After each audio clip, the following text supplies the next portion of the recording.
Sang nenek mengambil segenggam tanah dari tanah. Lalu dia mendekatkan hidungnya dan menciumnya. Dia segera menyadari bahwa tanah ini bermasalah. Acuh, tanah ini bermasalah. Ada apa dengan tanah ini? Tanah ini terlalu banyak garam di dalamnya. CEO mendengarnya dan mengira ibunya sedang bercanda. Tanpa disadari, penemuan ibunya ini akan menyelamatkan kerugian miliaran untuknya di masa depan. Ternyata, tidak lama kemudian, CEO ingin ibunya menikmati masa tua dengan tenang. Dia sengaja membawanya ke kota untuk menikmati hidup. Namun sang nenek tidak bisa diam. Dia suka pergi ke pasar setiap hari untuk jalan-jalan. Suatu hari, dia bertemu dengan seorang pemuda asing bernama Charlie di pasar. Charlie datang ke China kali ini untuk bernegosiasi kerjasama. Namun belakangan ini dia mengalami sakit tenggorokan. Dia tidak bisa berbicara. Sang nenek yang baik hati mengeluarkan jeruk mandarin yang dia kukus sendiri. Biarkan Charlie mencoba sedikit. Setelah Charlie mencicipinya, ternyata tenggorokannya menjadi jauh lebih nyaman. Dia tidak menyangka bahwa kuliner Tiongkok begitu luas dan dalam. Bahkan jeruk pun bisa dijadikan bahan obat. Saat itu, nenek masih tidak tahu Charlie adalah anaknya, pihak investasi yang selalu mencari kerjasama. Charlie baru-baru ini datang ke Totawan untuk mencari mitra kerja, agar bisa melayani dengan baik Tuan Charlie. CEO selama beberapa hari ini selalu sibuk. Dewan direksi sudah mulai memaksa pengakuan. Jika CEO tidak bisa mendapatkan kerjasama dengan Charlie, maka dia harus mengundurkan diri secara sukarela. CEO untuk merayakan kedatangan Tuan Charlie membeli bahan makanan mahal lebih awal. Tetapi pada hari acara dimulai, bahan makanan di dapur tiba-tiba dirusak dengan sengaja.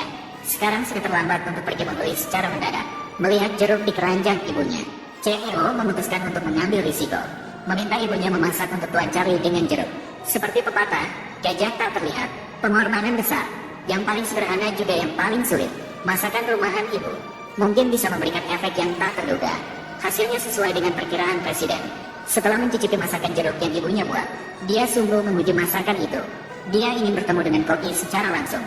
Presiden segera mengundang ibu ke ruang VIP. Bu, kita bertemu lagi.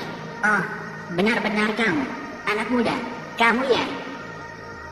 Ibu, bagaimana kabarnya? Bos Bu, ternyata ibumu.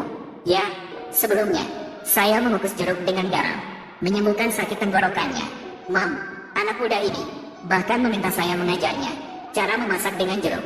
Jadi, yang Anda bicarakan beberapa hari yang lalu, orang asing itu adalah Mar Charlie. Itu saya. Ini sungguh kebetulan.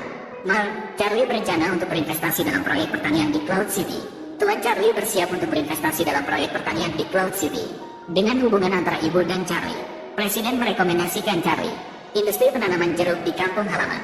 Pengalaman menanam jeruk di kota Ligia sangat berharga, memiliki potensi bisnis yang besar. Charlie sangat tertarik pada proyek ini, langsung memutuskan untuk berinvestasi miliaran dalam pengembangan bersama tanaman jeruk. Mengingat sikap para pemegang saham lain terhadap ibu presiden tadi, Charlie langsung mencabut kualifikasi kerjasama para pemegang saham. Mulai dari sekarang, presiden adalah satu-satunya mitra kerja Charlie di dalam negeri untuk segera mengembangkan jeruk Chardonnay yang diminta oleh Mar Charlie. Presiden menginvestasikan puluhan miliar untuk mendirikan pusat pengembangan jeruk. Namun 3 tahun berlalu, proses pengembangan terus tertunda. Sesuai dengan perkembangan proyek saat ini, perusahaan akhirnya akan hancur karena proyek ini. Ibu khawatir presiden tidak mampu menanggungnya. Secara khusus datang ke pusat untuk menjenguk presiden. Namun ketika ibu melihat tanah di pusat, tiba-tiba merasa ada yang tidak beres. Dia mengambil segenggam tanah, mendekatkan ke hidung dan menciumnya. Segera menemukan masalah besar. Akihatsu, tanah ini bermasalah. Ada apa dengan tanah ini? Kandungan garam di tanah terlalu tinggi. Acuh, semuanya telah melalui proses seleksi dan pengolahan ketat dari kami. Seleksi dan pengolahan yang ketat. Hasilnya, oh tidak bisa. Pohon jeruk sangat sensitif terhadap garam. Tanah ini tidak terlalu cocok untuk menanam jeruk. Oh ibu, metode lama itu sudah ketinggalan zaman. Acuh, jeruk dari desa Lijiazen kita ditanam dengan menggunakan metode lama itu. Tumbuh dengan baik. Ada logika tertentu di baliknya. Baiklah, ibu. Jadi begitu. Tetapi kami memiliki para peneliti terbaik, memiliki teknologi dan metode terkini. Ibu, jangan khawatir. Di sini terlalu panas. Kamu cepatlah pulang dan istirahat. Pulanglah. Acuh, kamu. Ah. Sudah begitu lama lagi. Mengapa kalian masih belum membuat kemajuan sama sekali? Selain pembiayaan Charlie, sumber dana kita sendiri, semuanya akan habis. Bos Bu, untuk jeruk Cixia Sweet, Anda menginginkan tingkat kemanisan yang tinggi dan ukuran yang besar. Kamu juga meminta agar siklus pertumbuhannya singkat. Bagi kami, adalah tantangan teknis yang tidak mungkin dipecahkan. Masalah teknis, tidak mungkin saya memberitahu kalian. Kami dari grup Bu, tidak tahu bagaimana menulis 3 kata ini. Aku akan memberikannya padamu lagi. Waktu 3 bulan. Kalian harus menunjukkan kemajuan yang signifikan kepada saya. Kemajuan yang signifikan. Jika